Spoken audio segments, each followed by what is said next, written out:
제147화 평화롭습니다. 자필 귀순 의향서까지 남겼지만 우리 정부가 귀순의 진정성이 없다고 판단해 강제 북송한 북한 어민들의 모습. 이미 많은 동지 여러분들이 뉴스를 통해 확인하셨을 거라 생각되는데요. 한 발 느린 쪼르의 오늘 뉴스는 북한 어민 강제 북송 사건의 후속 보도에 관한 내용을 가져왔습니다. 해당 뉴스에 달린 좌빨의 댓글을 조금만 봐도 알 수 있듯이 좌빨들은 그들이 흉악범인데다가 스스로 북한으로 가겠다는 진술을 했기 때문에 북한으로 넘겨졌다고 주장하지만 최근 국정원의 조사 과정에서 이들이 자필 귀순 의향서를 남겼다는 것이 밝혀져 사건은 재조명되고 있는 상황이죠. 국정원의 조사에 따르면 당시 정부는 이들의 귀순 의사의 진정성이 없다며 묵살했고 동시에 동료 16명을 살해한 흉악범으로 규정했습니다. 나포 사흘 만인 11월 5일 쩝쩝이는 김정은에게 부산 한 아세안 특별 정상회의 초청 친서를 보냈고 여기에 어민들을 추방하고 선박까지 넘겨주겠다는 어민 북송문을 동봉했다고 전해졌는데요. 또한 당시 국정원장 서훈은 남북관계에 악영향을 미칠 수 있으니 조사는 최대한 빨리 끝내라는 취지의 지시를 내린 혐의로 검찰에 고발된 상태입니다. 자, 이게 임기 내내 평화를 노래하던 대통령이었던 자의 모습이에요. 평소에 사람 목숨에 대해 어떻게 생각하면 저런 짓을 할 수 있을까요? 또한 당시 청와대 국가안보실장이었던 정의용은 지난해 국회에 출석한 자리에서 당시 북한 어민들은 귀순할 의사가 전혀 없었다고 했고 민주당 윤건영은 최근까지도 귀순할 의도를 정확하게 확인하지 못했다고 씹으렸는데요. 이건 저들이 북한의 끈앞풀이나 공식적으로 밝히기 부담스러운 연결고리가 없다면 설명이 불가능합니다.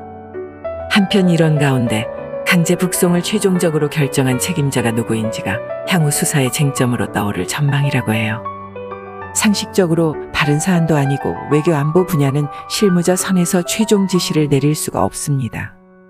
김현철 당시 통일부 장관도 사건이 있은 후 보름 뒤 LA에서 열린 한반도 평화 정책 간담회 직후 강제 북송 결정을 누가 내렸냐는 질문에 당연히 보고를 하고 보고를 받는 것이라면서 대통령의 최종 지시를 시사한 바 있는데요.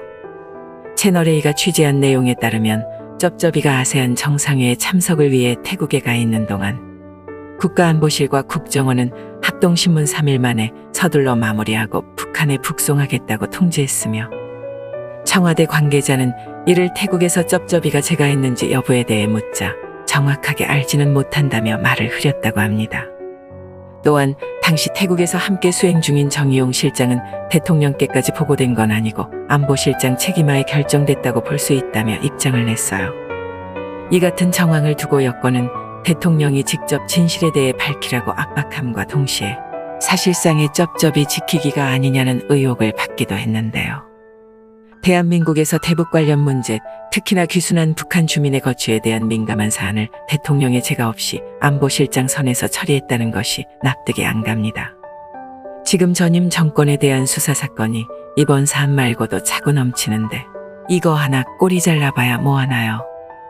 최근 떠오르고 있는 서해 공무원 피살 사건, 라임 옵티머스 사건, 울산시장 선거 개입 사건 일일이 다 열거하자면 입이 아플 지경인데 서해 공무원 사건은 박지원 책임, 라임 옵티머스는 추미애 책임, 울산시장 선거는 황운하 책임입니까? 아니 시발 그럼 청와대에 앉아서 짜파구리 처먹는 거 말고 뭐 했어요? 이때까지. 사람이 짐승과 다른 것은 책임을 지는 자세에서 비롯됩니다. 부동산, 경제, 방역 뭐 하나 말아먹지 않은 게 없으면 최소한 일말의 양심을 갖고 응분의 책임은 져야죠. 가만 보면 얘네들은 서열 하나만큼은 확실한 것 같아요. 지금은 군사정권 때도 아니고 각하를 지키기 위해 자신이 희생을 하는 저런 모습 보고 있으면 일찍이 역사 교육과 동시에 이념 교육도 제대로 되어야 한다는 생각이 듭니다. 아울러 만만치 않은 수사팀을 구축한 이번 정권이 저들의 꼬리 자르기에 어떻게 대처하는지에 대한 부분도 관전 포인트가 되겠어요. 좌파 여러분, 국민의힘 하태경의 주장에 따르면 현재 북한에서는 탈북해봤자 도로 돌려보낼 테니 아무 소용이 없다면서 귀순 어민들의 강제 북송 사건을 일종의 교육 자료로 활용한다고 해요. 평화를 부르짖던 대통령, 그리고 그런 대통령의 자유로움을 추앙하던 여러분들이 지금 어떻게 변했는지 거울 앞에 한번 서보세요. 흉악범이라고 매도하는 정치인들의 근거 없는 낭설에는 쉽게 빠지면서 그들에게 자비를 베풀 필요가 없다는 폭력적인 주장에는 선동당하면서 아직도 평화를 외치고 있지는 않나요? 살아갈 희망이 막연한 북한 주민에게 최소한 남조선은 더 이상 기회의 땅이 아닐지도 모르겠습니다. 자유라는 가장 최소한의 인권마저 여러분들은 그들에게서 빼앗은 거나 마찬가지입니다. 최고존엄과 김여정이 귀엽다고요. 리설주와 현송월이 세련됐다고요. 대한민국은 오늘도 평화롭습니다.